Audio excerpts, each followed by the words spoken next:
Na počátku stvořil Bůh nebe a zemi.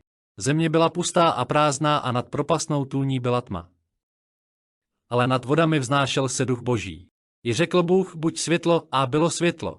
Viděl, že světlo je dobré a oddělil světlo od tmy. Světlo nazval Bůh dnem a tmu nazval nocí. Byl večer a bylo jitro, den první. I řekl Bůh, buď klenba uprostřed vod a odděluj vody od vod.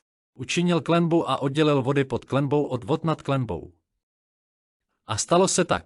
Klenbu nazval Bůh nebem. Byl večer a bylo jitro, den druhý. I řekl Bůh, nahromaďte se vody pod nebem na jedno místo a ukaž se souš, a stalo se tak. Souš nazval Bůh zemí a nahromaděné vody nazval moři. Viděl, že to je dobré. Bůh také řekl, zazelenej se země zelení bylinami, které se rozmnožují semeny, a ovocným stromovým rozmanitého druhu, které na zemi ponese plody se semeny, a stalo se tak. Země vydala zeleň rozmanité druhy bylin, které se rozmnožují semeny, a rozmanité druhy stromoví, které nese plody se semeny. Bůh viděl, že to je dobré. Byl večer a bylo jitro, den třetí.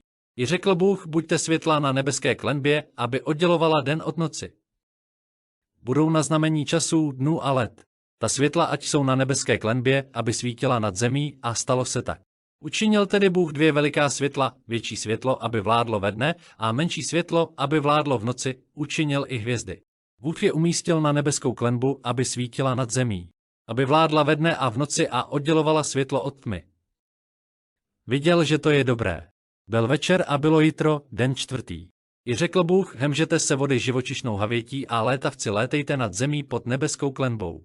I stvořil Bůh veliké netvory a rozmanité druhy všelijakých bytých živočichů, jimiž se zahemžily vody, stvořil i rozmanité druhy všelijakých okřídlených létavců. Viděl, že to je dobré. A Bůh jim požehnal, ploďte a množte se a naplňte vody v mořích. Létavci nechť se rozmnoží na zemi. Byl večer a bylo jitro, den pátý. I řekl Bůh, vydej země rozmanité druhy živočichů, dobytek, plazy a rozmanité druhy zemské zvěře, a stalo se tak. Bůh učinil rozmanité druhy zemské zvěře i rozmanité druhy dobytka a rozmanité druhy všelijakých zeměplazů. Viděl, že to je dobré. I řekl Bůh, učiňme člověka, aby byl naším obrazem podle naší podoby. Ať lidé panují nad mořskými rybami a nad nebeským ptactvem, nad zvířaty a nad celou zemí i nad každým plazem plazícím se po zemi. Bůh stvořil člověka, aby byl jeho obrazem, stvořil ho, aby byl obrazem Božím, jako muže a ženu je stvořil. A Bůh jim požehnal a řekl jim, ploďte a množte se a naplňte zemi. Podmaňte ji a panujte nad mořskými rybami, nad nebeským ptactvem, nade vším živým, co se na zemi hýbe. Bůh také řekl, hle, dal jsem vám na celé zemi každou bylinu nesoucí semena i každý strom, na němž rostou plody se semeny. To budete mít za pokrm. Veškeré zemské zvěři i všemu nebeskému ptactvu a všemu, co se plazí po zemi, v čem je živá duše, dal jsem za pokrm veškerou zelenou bylinu, a stalo se tak.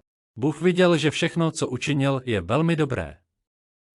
Byl večer a bylo jitro, den šestý.